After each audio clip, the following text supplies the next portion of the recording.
We are here today continuing on our negotiations. You probably have heard that we've made very substantive proposals that were deemed very significant by our board president. Yesterday you heard at the board meeting, and everyone else.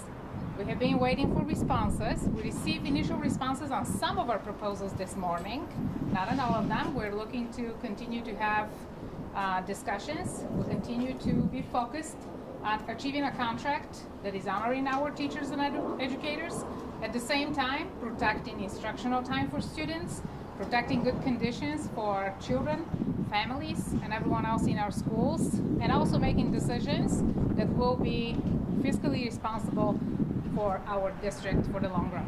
Could you characterize how close you are to closing the gap and closing the deal?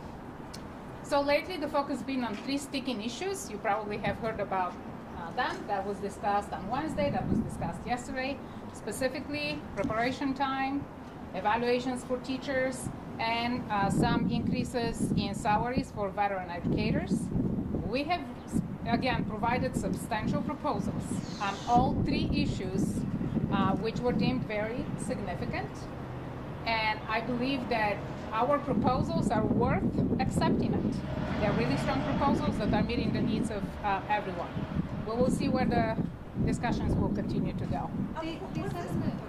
No, you go ahead. I was just wondering if this was the first time you guys have proposed non-contiguous prep time, and if that's been shot down before, or was this the very first time you guys proposed that? Well, I'm not really sure what you mean by non-continuous time. There are a lot of definitions about time. I'm an educator for 24 years, and every time I'm hearing some new proposals, it's something new to me. So I want to make sure that we have common understanding of what you mean by that. Well, from what Stacey was saying, it's like you guys said, she didn't specify if it was 10 or 15 minutes or 20 minutes, but then some would be at one point, and then some would be at another point in the day, and that's not good for them. But I was wondering if you guys have talked about this before, like, is this a new thing that's being proposed, or Look, the preparation time for teachers is not in one particular chunk during the day. Teachers have planning time. They have also lunch breaks and things like this. We have made multiple different proposals as early as last fall, moving through the winter. Clearly, we have not met the expectations of our partners as of now in terms of modeling. But few things I want to say about preparation time. Looking at numbers, 5 minutes, for example, can seem something so small that everyone should be able to agree to. For me personally, as an educator, 5 minutes means 3 instructional days for students during the school year.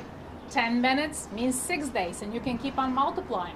These are things that are really important for us. So we have been looking at different models to both figure out a ways to provide more holistic and joyful experience for the students during the day, to meet the needs for our teachers for planning, at the same time not to sacrifice instructional time.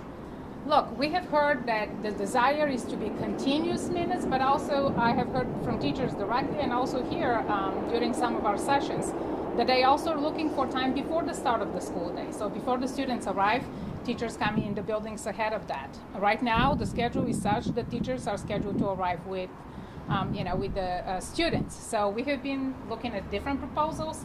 We have been trying to be very creative. And one thing that I also want to make sure, we want to give more time, to our teachers, but we need to make sure that we are meeting some instructional requirements, at the same time some operational and logistical issues in our schools. Expending one large chunk of times in certain periods of time puts strains on the schools being able to manage recess, supervision for students, and so forth. So we also need to be mindful of the need to increase some staffing levels for supervision. This is additional cost for the district. These are not non-economic proposals that are often characterized. They are proposals that do cost funding, and also is a big concern for us in terms of services for special education students. Restructuring those is also something very important. So you mentioned Let Ben add in some color. I was just going to say hi, I'm Ben Felton, I'm the Chief Talent Officer. The things that we are fighting for are consistent with high quality public schools. Accountability for the adults in the system, instructional planning time, yes, but not at the expense of instructional time for students. I'm the parent of 2 young children in this system. I don't want my kids getting less math and reading instruction. And avoiding more financial distress, both in the short term over the course of this contract, but also the longer term ramifications of increased pension costs, and setting a new floor for some of the highest paid educators in the country. So again, we think that the positions that we have are consistent with what high quality public schools need. We need significant instructional time for our students who are still recovering from the effects of a devastating pandemic. We need accountability in the system, and the system needs less financial distress now. That was thanks. They said in there that you all have, there was like this $9 million gap, you all have overcome that delta, but that your proposal doesn't actually address what they're asking for. So I guess it doesn't address the seniority pay that they're looking for, and you're dropping it in like other places. Can you comment on that? Sure. And describe your proposal? Yeah, Rima, sure, I'd be happy to.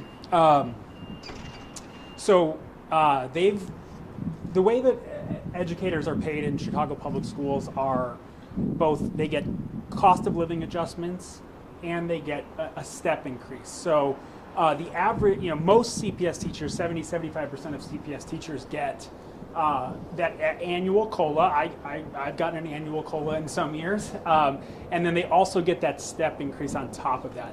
Our highest paid teachers who are making more than $100,000 a year beyond step 14, some of those teachers, they still get their COLA, but they don't get the annual step increase. CTU has asked for $30 million in additional step increases.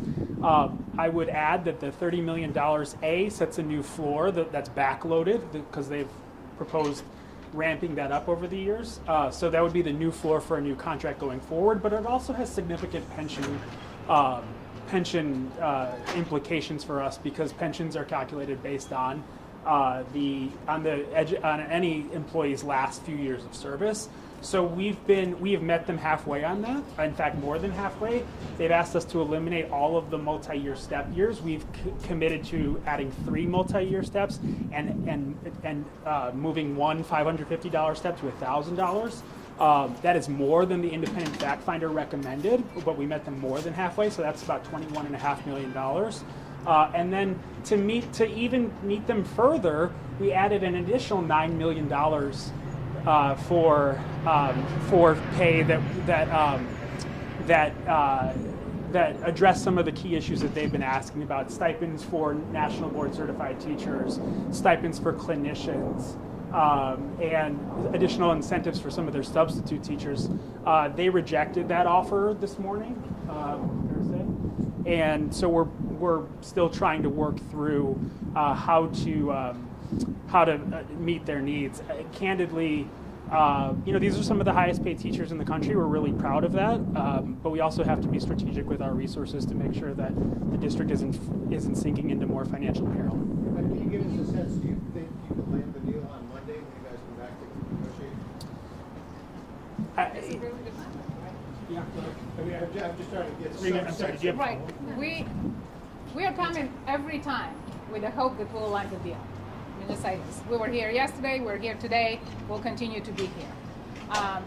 The discussion is how much of a compromise both sides need to make, right? And we have been very clear on what are the things that we will compromise, like we're increasing financial incentives, we're increasing some options, and what are the things that we're not necessarily so comfortable compromising, such as things that impact students and impact services in our schools, so we can continue to see the growth that our students deserve. At the end of the day, we should not forget the need of our students is great and continue to increase. We are serving students, increasing number of students with disabilities, English learners, and also our students need a lot of academic support to continue to grow. So there are certain things that we are definitely making a lot more progress. I hope that we wrap up this for the sake of our students, for our families, for our teachers, for our educators. I don't see that we are that far apart. I think we just need to agree on the how we can address some of these last sticking points.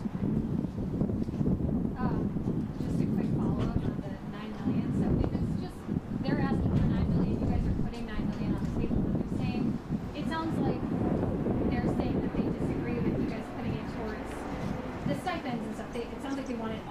towards these additional step increases or Yeah. whatever, why not just do that? It's just, if it's the same amount of money. Well, it's not the same amount of money in the long term. There's significant long-term financial implications for that, especially around pension liability for the district. One, two. We think there are other strategic ways to address some of the needs that CTU has identified, like national board certified teachers getting additional stipends, like substitutes getting paid more, like clinicians getting paid, and so I think my answer to that question is twofold. One, the longer term costs are much more significant than just $9 million. And two, there are other strategic ways that we can design a compensation strategy that addresses the other needs that we have in the district. And again, our initial offer was 10, 30, sacrifice suggested 20, now we're at 21. And we even tried to close the gap beyond 21 up to 30 in significantly difficult financial circumstances, and we've done that, and we think that we can there.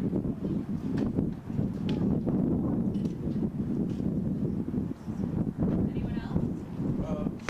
Total layperson, both sides are saying you guys are very close. So Steve's total layperson. Like maybe there's even kids in the school. What's the crux of it? What's the thing? What's the gap? All right, so this is the quick Miguel Corona, Chief Labor Relations Officer for the district. So here's the recap. We're not $9 million apart. We actually have the same